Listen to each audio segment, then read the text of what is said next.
신애, 인애, 자애. 하나님을 사랑하고 사람을 사랑하고 나를 사랑하자. 저희 집 가훈입니다. 가훈은 한 집안의 가치관을 담은 글귀라고 할 수 있죠. 제가 어릴 때는 어떤 자료들에 학교에서 내는 공식 자료들에도 가훈을 적어야 되는 칸이 있었어요. 이걸 기억하시는 분들도 계시고 기억 못하시는 분들도 많이 계시더라고요. 이런 가훈들이 있었습니다. 가화만사성, 근면성실, 바르고 정직하게, 이런 가훈들이 유행을 많이 했었죠. 그나마 요즘에 학교에 급훈은 조금 남아있는 것 같습니다. 이런 급훈 들어보셨나요? 스스로 깨면 병아리, 남이 깨면 후라이, 그런 급훈도 있었고, 공부하면 배우자가 바뀐다, 이런 급훈은 많이 들어보셨죠. 신애, 인애, 자애. 저희 집 가훈을 되새기며 또 삶으로 살아내는 저희 가족들을 보며 저는 많은 영향을 받은 것 같아요. 나중에 저희 집 가훈이 이 성경의 핵심인 하나님 사랑, 또 이웃 사랑, 나 사랑을 담고 있다는 것을 또 깨닫고 괜한 자부심과 또 자랑하고 싶은 마음이 생기더라고요. 이제는 어디 가서 가훈을 너 가훈이 뭐야? 라고 할 일이 별로 없잖아요. 하지만 제 가슴 한켠에는 항상 신애, 인애, 자애, 가훈이 늘 자리하고 있습니다. 전통이라고 하죠. 전통을 한마디로 정의하기는 참 어렵습니다. 그럼에도 몇 가지 특징을 통해서 전통이란 무엇인가 한번 생각해 보려고 합니다.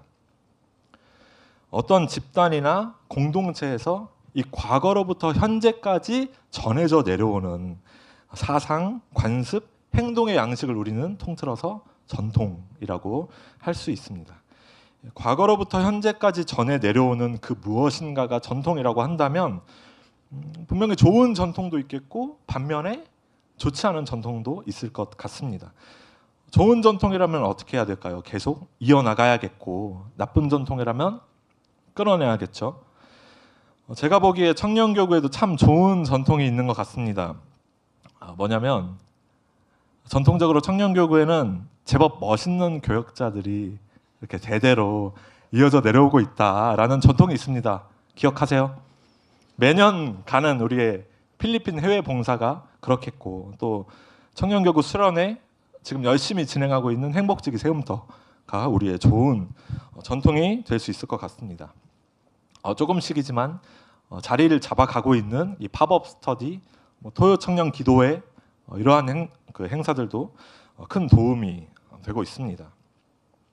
이러한 활동들이 우리의 전통이 된다, 좋은 전통이다라고 말할 수 있는 이유는 우리가 주님 더 깊이 알아가고자 하는 그 갈망하는 우리의 마음이 이어지기 때문이고, 또 하나님을 섬기고 이웃을 사랑하고 하라는 그 하나님의 말씀이 우리에게 계속해서 이어지기 때문에 전통이 됩니다.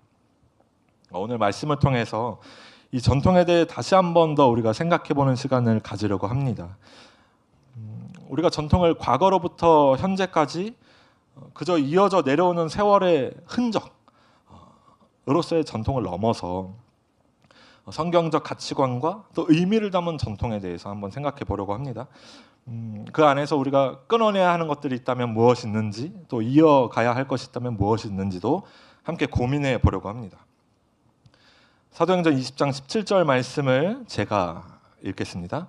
바울이 밀레도에서 사람을 에베소로 보내어 교회 장로들을 청하니. 오늘 본문의 배경이 되는 장소는 밀레도라는 항구 도시입니다. 에베소가 45km 정도 떨어져 있고 그 아래 부분에 이제 밀레도가 있습니다. 바울이 예루살렘 방문을 앞두고 일정상 에베소를 다시 갈 수가 없는 거예요. 그래서 에베소에 있는 장로들을 밀레도로 부르는, 초청하고 또 그 안에서 고별 설교를 전하는 부분이 오늘의 본문입니다. 바울은 이렇게 말합니다. 아시아에 들어온 첫날부터 지금까지 내가 항상 여러분 가운데서 어떻게 행하였는지 여러분들 기억하시죠? 아시죠? 무엇을 행하였을까? 말씀에 이렇게 나옵니다. 겸손과 눈물과 인내를 보였고 주님을 섬겼다. 유익한 것들을 그들에게 가르쳤고 하나님께 대한 회개와 예수 그리스도에 대한 믿음을 증언했다라고 성경은 말하고 있습니다. 다시 말해 에베소 교회에 가장 필요한 말씀을 바울이 전한 것이죠. 그리고 이 가르침들이 계속해서 이어지기를 바라는 마음으로 오늘 에베소 장로들에게 말씀을 전하고 있습니다.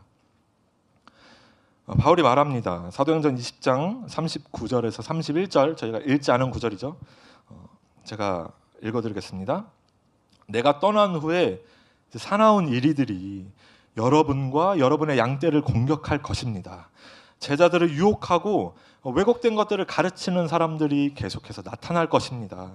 그러니 늘 경계하고 지난 3년 동안 내가 밤낮 여러분에게 가르쳤던 것 기억하시고 명심하십시오 라고 말하고 있습니다. 바울은 에베소 교회가 약한 자들의 공격에 쓰러지지 않길 원했어요. 흔들리지 않는 교회가 되기를 소망했습니다. 지난 3년 동안 밤낮 가리지 않고 바울이 전했던 그 모든 것들이 사나운 이리와 같은 사람들로부터, 양떼를 공격하는 악한 세상으로부터 이 에베소 교회를 지켜줄 것이다 라고 말하고 있습니다. 사도행전 20장 32절 말씀을 함께 읽겠습니다. 지금 내가 여러분을 주와 및 그 은혜의 말씀에 부탁하노니 그 말씀이 여러분을 능히 든든히 세우사 거룩하게 하심을 입은 모든 자 가운데 기업이 있게 하시리라. 아멘. 바울이 그토록 전하고자 했던 것, 끝까지 지켜내고자 했던 것, 우리의 삶을 능히 든든히 지켜주는 말씀이었습니다. 이 말씀이 우리를 거룩한 자 되게 할 것이며 기업이 있게 하신다. 무슨 말이냐면 하나님 구원의 선물 너희가 상속받을 것이다 라고 바울은 말하고 있습니다. 바울은 이 말씀이 밀레도를 찾아온 에베소 장로들의 입술과 삶을 통해서 무엇보다 하나님의 은혜와 능력으로 에베소 교회에 계속해서 이어져 나가기를 소망하고 있습니다. 제가 이어짐, 전통에 대해서 계속 말하고 있죠. 성경은 이어진다, 이어짐에 관한 내용이기 때문입니다. 출애굽기를 보면 모세와 함께 이스라엘 백성들이 광야 생활을 하죠. 처음 같이 모세와 함께 떠났던 사람들을 우리는 광야 1세대라고 부릅니다. 이집트를 떠나 곧장 하나님께서 약속하신 땅 가나안으로 들어갈 수 있을 줄 알았는데 그들의 기대와는 달리 하나님께서는 40년간 광야 생활을 하도록 명령을 하세요. 그들의 핵심 사명이 생깁니다. 40년간 배운 하나님 예배하고 따르는 법을 광야 2세대에게 전하는 것이 그들의 핵심 사명이었습니다. 신명기 6장 6절에서 7절 말씀 제가 읽겠습니다. 오늘 내가 내게 명하는 이 말씀을 너는 마음에 새기고 내 자녀에게 부지런히 가르치며 집에 앉았을 때든지 길을 갈 때든지 누워 있을 때든지 일어날 때든지 이 말씀을 강론할 것이며. 아멘. 이후 모세 다음으로 이스라엘 백성들을 이끄는 지도자가 이 여호수아라는 사람이었어요. 우리는 여호수아를 중심으로 모인 그들을 광야 2세대라고 부릅니다. 이제는 성경에 기쁨 가득한 이야기가 등장하겠지 했건만 여호수아가 죽고 이스라엘은 다시금 긴 암흑의 시기를 보내게 됩니다. 말씀의 전통이 이어지지 않았기 때문에 야속하게도 여호수아서 다음에 성경에 배치된 사사기 말씀은 길고 긴 어두운 터널과 같은 시기를 다루고 있습니다. 사사기가 어떤 시기였는지 잘 표현해주는 구절이 있죠.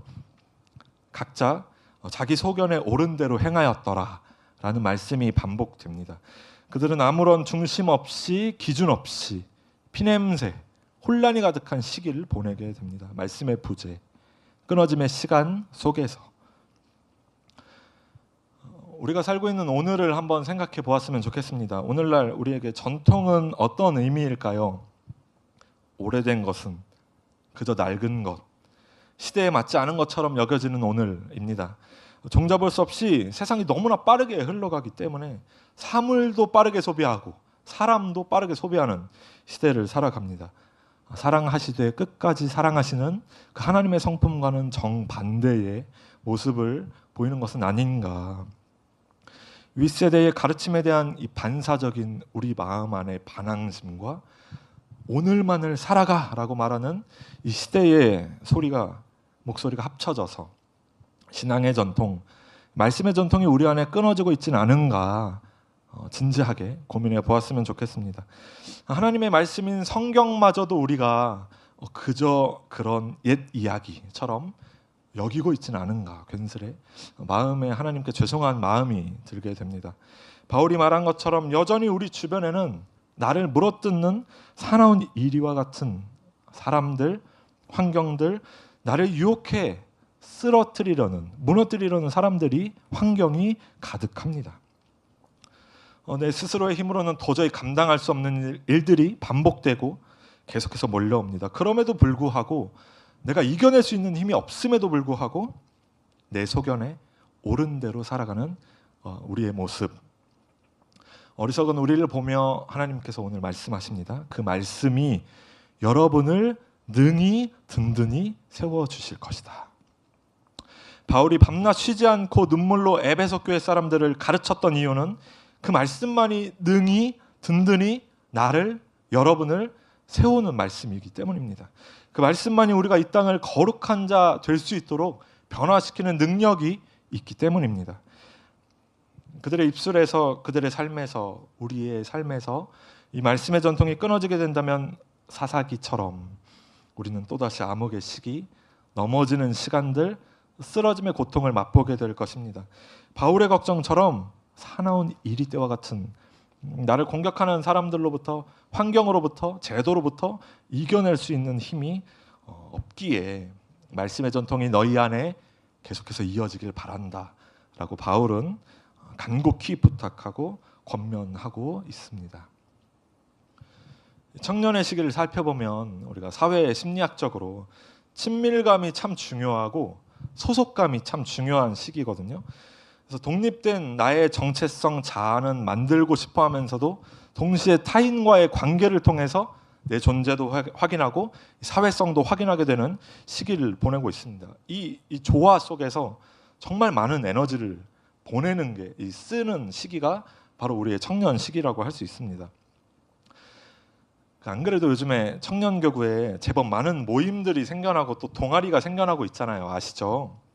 최근에 못 말리는 모범 신앙인이죠. 우리 다솔 형제를 중심으로 성경 통독이 활발하게 이루어지고 있거든요. 또 탁구 열정은 국가대표, 또 실력은 겸손한 우리 다현자매를 중심으로 또 탁구 모임도 활발하게 이루어지고 있습니다. 요즘에 탁구 모임을 보면 1대 신유빈 이번에 너, 2대 신유빈 이번에 나 이러고 있는데 아직 제가 그 모임에 안 가서 또 여러분들끼리 재밌게 탁구 치고 있지 않을까 싶습니다. 조만간 정리 한번 하러 갈 거거든요. 이렇게 청년들의 자발적인 참여가 우리 청년교구의 자랑이자 전통이 될 수 있겠고, 또 교회 안에서 만들어지는 다양한 모임들이 또 새로운 우리의 전통이 될 수 있을 것 같습니다. 과천교회 청년교구에는 해마다 많은 새가족들이 찾아오세요. 근데 그분들이 새가족 환대를 너무나 잘해주셔서, 우리 기존에 계신 분들이 잘해주셔서 이렇게 잘 적응할 수 있도록 분위기를 너무나 아름답게 만들어 주시고 있습니다. 너무나 좋은 전통이 되고 있죠. 1청, 2청 우리 고유의 분위기가 있고 신앙의 색깔들이 또 다양하게 나타납니다. 청년교구만의 좋은 전통입니다. 바울이 에베소 교회의 말씀의 전통이 이어지길 바랬던 것처럼 하나님께서는 우리 청년교구에 이 말씀의 전통이 계속해서 이어지기를 동일하게 소망하십니다. 어떻게 하나님의 뜻에 우리가 동참을 할 수 있을까? 우리 청년교구에 이어지고 있는 이 좋은 전통이라고 할 수 있는 것들에 말씀의 옷을 우리가 입혀보는 거예요. 우리의 좋은 전통들이 말씀 위에서, 말씀 안에서 새롭게 세워질 수 있도록 말씀을 덧입힐 때 우리 안에 좋은 전통들이 본질을 잃지 않고 계속해서 청년교구 안에서 이 생기를 이어갈 것입니다. 우리 공동체 안에 이 전통들의 말씀을 덧입히기 위해서 세 가지 방법이 있습니다. 첫 번째는 이 말씀을 우리의 큰 모임 또는 작은 모임 상관없이 그 모임의 중심에, 또 우리의 생각과 삶의 중심에 놓는 것입니다. 마태복음 18장 20절 말씀이죠. 그 두세 사람이 내 이름으로 모인 곳에는 나도 그들 중에 있느니라. 주님이 우리 모임 중에 함께 하신다. 서로가 계속해서 묵상하고 또 기도할 수 있어야 합니다. 우리의 모임이 단순한 이 친교를 넘어서 한 하나님을 믿는 사람들의 모임, 교회가 될 수 있도록, 또 성전이 될 수 있도록 우리의 모임의 정체성과 존재 이유를 하나님으로부터 찾아 나서야 합니다. 사람으로부터 출발하는 전통은, 사람이 중심이 되는 전통은 우리가 끊어내야 하는 전통이겠죠. 임마누엘, 하나님이 우리의 모임 중에 함께 하신다 라는 믿음으로 바울과 같이 겸손하고 정직하게 여러분의 모임에 임해 보시기 바랍니다. 후에 있을 구역 모임도 그렇고 동아리 모임도 그렇고 또 각종 행사들도 마찬가지입니다. 두 번째, 우리 전통에 사랑을 더해보는 거예요. 사랑. 골로새서 3장 13절에서 14절 말씀입니다. 누가 누구에게 불만이 있거든 서로 용납하여 피차 용서하되 주께서 너희를 용서하신 것 같이 너희도 그리하고 이 모든 것 위에 사랑을 더하라라고 말씀하고 계십니다. 우리가 과거로부터 지금까지 지켜오는 전통들이 있잖아요. 근데 그것들을 지키고 사수하느라 우리가 사랑을 잃어버리진 않았는지, 그 안에 상처받은 사람은 없는지 돌아보아야 합니다.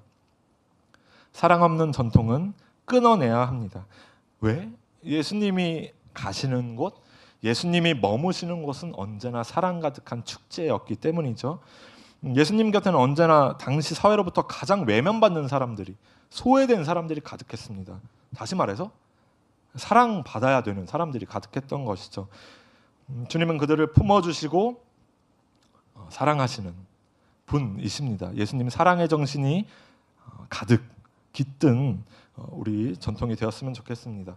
앞서 언급했던 것처럼 우리 구역 리더님들을 중심으로 우리 구역원들이 새가족 맞이를 너무 잘 해주고 계시잖아요. 청년교구에 새가족이 잘 정착할 수 있는 이유는 여러분들이 그들을 차별 없이 사랑해 주었기 때문이다라고 저는 생각하고 있습니다. 청년교구의 좋은 전통입니다.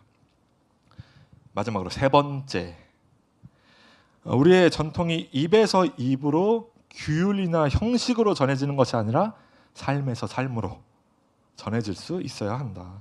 사도행전 20장 33절에서 35절 말씀 이번에는 함께 읽어보겠습니다. 내가 아무의 은이나 금이나 의복을 탐하지 아니하였고 여러분이 아는 바와 같이 이 손으로 나와 내 동행들이 쓰는 것을 충당하여 범사에 여러분에게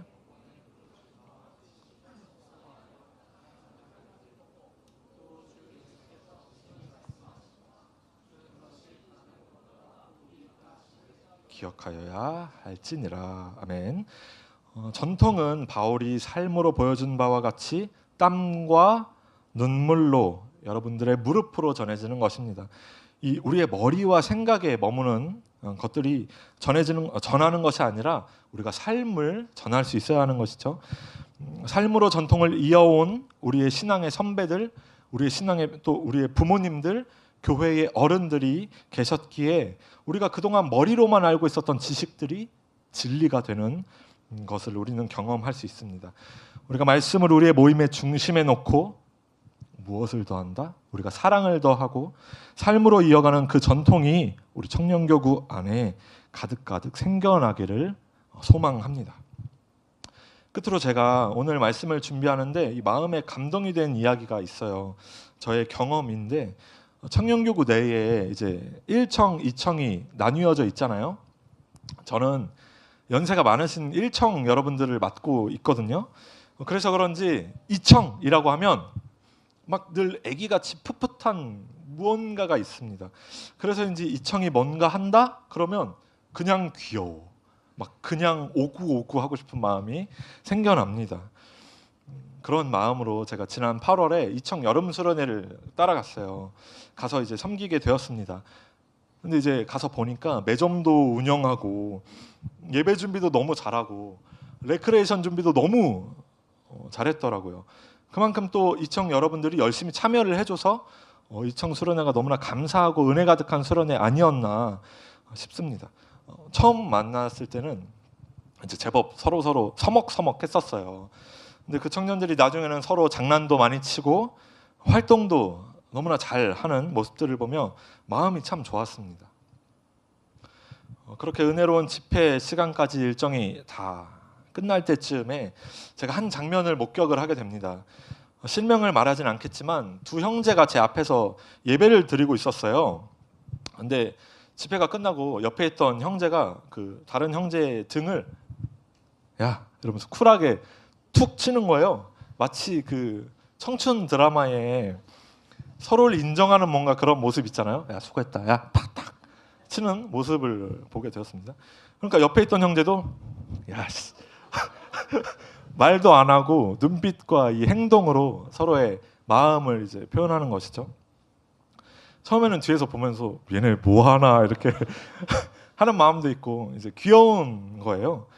근데 그 장면이 지금까지도 그 장면이 계속 생각이 나더라고요. 그러니까 묵상을 했습니다. 그 행동을. 그러니까 우리가 말하지 않아도 받은 은혜가 너무 커서 자연스럽게 서로를 축복해 주는 모습을 본 것이죠. 아마 그 형제들은 지금 어디에선가 또 누군가의 등을 이렇게 툭툭 치면서 응원해주고 있지 않을까 혼자 생각을 해봅니다. 여러분에게는 제가 이 한 장면만을 말씀드리고 있지만 수련회 기간 동안 함께 하셨던 분들은 아마 이제 같이 공감을 하실 것 같아요.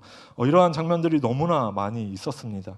이 청내에 그 서로가 서로를 응원하고 또 이렇게 지켜주는 그 문화가 잘 형성되고 있는 것 같아서 든든하더라고요. 이 청에 좋은 전통이 세워지고 있는 것 같습니다. 청년교구 내에 세워진 또 앞으로 세워질 이 전통들이 말씀의 전통 위에 사랑과 은혜 위에 세워지기를 소망합니다. 우리가 과거로부터 지금까지 이어져 온 그저 그런 관습으로서의 전통이 아니라 우리가 치열하게 살아내고 치열하게 지켜낸 그 삶의 방식으로서의 전통이 우리 청년교구 안에 여러분 각자의 삶에 가득하기를 소망합니다. 장인정신이라는 말이 있죠. 장인정신. 장인이 어떤 사람이냐면 누군가 나를 바라보지 않아도 그냥 묵묵히 내가 해야 할 일을 하는 사람. 또 장인은 내가 버릴 것을 기꺼이 버릴 수 있는 사람이죠. 조금의 흠도 용납하지 않는 단호함과 결단력이 있는 사람입니다. 장인은 과거의 영광에 취해 있지 않으며 멈추지 않고 계속해서 나의 작품에 나의 그 무엇인가에 새로운 생기를 불어넣어 그 전통을 이어가는 사람입니다. 우리는 이러한 사람을 장인이라고 부릅니다. 이제 우리 청년교구 한 사람 한 사람이 청년교구만의 아름다운 전통을 이어가는 믿음의 장인 되시기를 축복합니다. 말씀 위에 세워진 그 전통이 사랑을 잃지 않기 소망합니다. 그 전통이 사랑으로 여러분의 삶으로 이어지기 원해요. 주님 우리의 아름다운 전통들을 통해 우리 청년교구 공동체 여러분들의 삶을 능히 든든히 세워주실 줄로 믿습니다. 우리 아름다운 전통들을 통하여서 청년교구에 속한 여러분이 또 청년교구를 찾아올 이들이 주님 더 깊이 알아가는 놀라운 역사가 우리 안에 가득하기를 소망합니다.